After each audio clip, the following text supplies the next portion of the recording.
Today is Saturday, 27th July, and I thought that I would do a moto vlog, or whatever it is, because it's fun.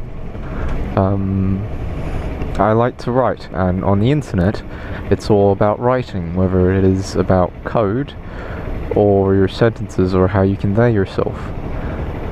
The issue with that is that I like to sit there and craft my sentences and clauses and points of self-expression, and I probably overdo it.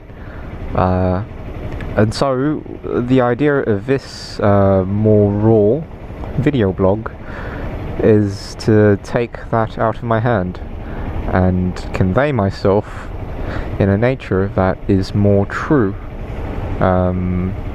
So you're going to get lots of ums and ahs, which is horrible. I'll listen back to this and be absolutely mortified that I say it so much. But that's something I want to work on, so I look forward to that.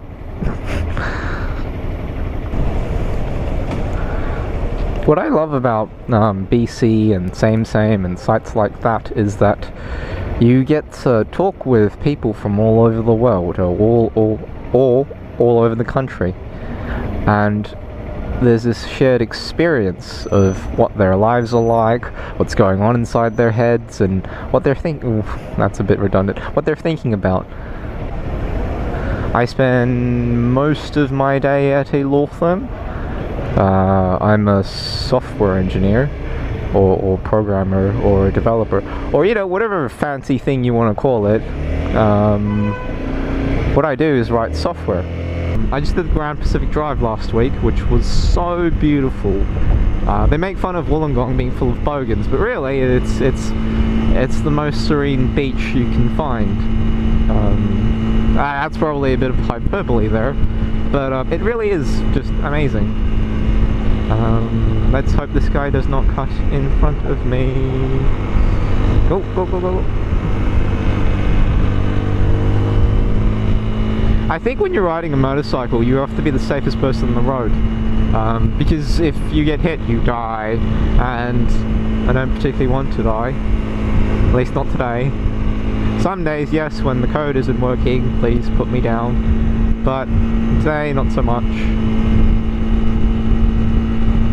I'm surprised there's traffic. It's a Saturday afternoon.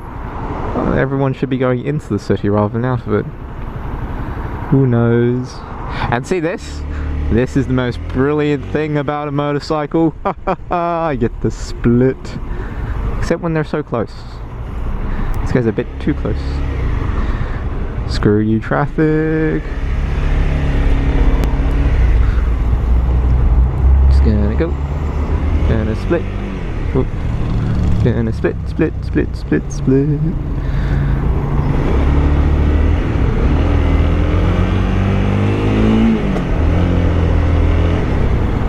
Oh. Here you go, four-wheel drive. Go. Go. Look at all the room I'm giving you. And he waved. Yay. See, being a nice guy does work out well. Now I'm not sure what I was going on about. See, I'm not sure what sort of tone I should have on this, I'm not sure what to call it actually. Podcast? Vodcast? Video?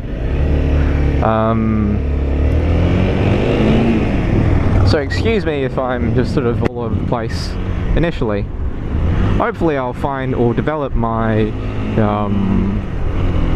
bike on a mic voice and be actually somewhat pleasant or tolerable, at least tolerable, to listen to. Yeah. Splitting. Thank you very much.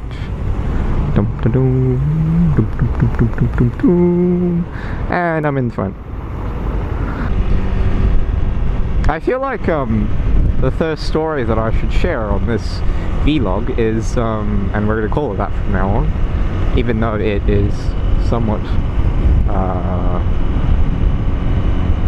So So anyways, I think the first story that I should tell you is my coming out story, because as a gay guy, that's really important that you come out and you make homosexuality really visible.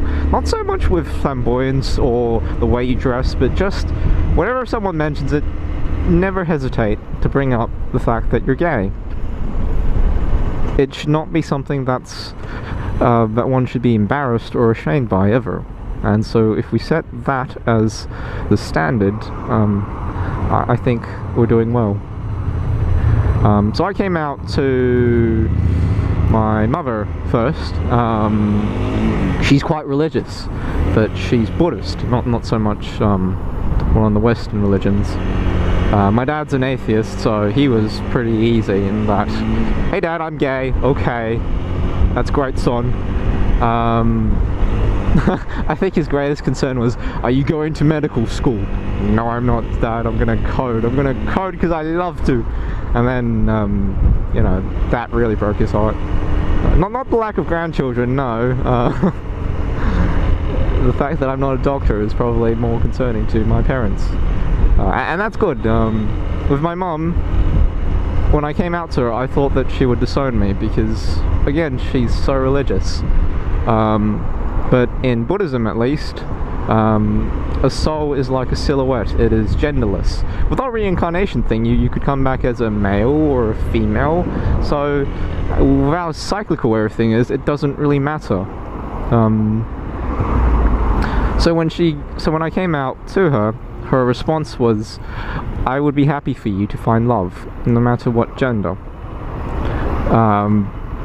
And that was it. She was very accepting, very loving, very kind about it all. And it was terrible because for years and years before, I had racked my brain how I was going to come out.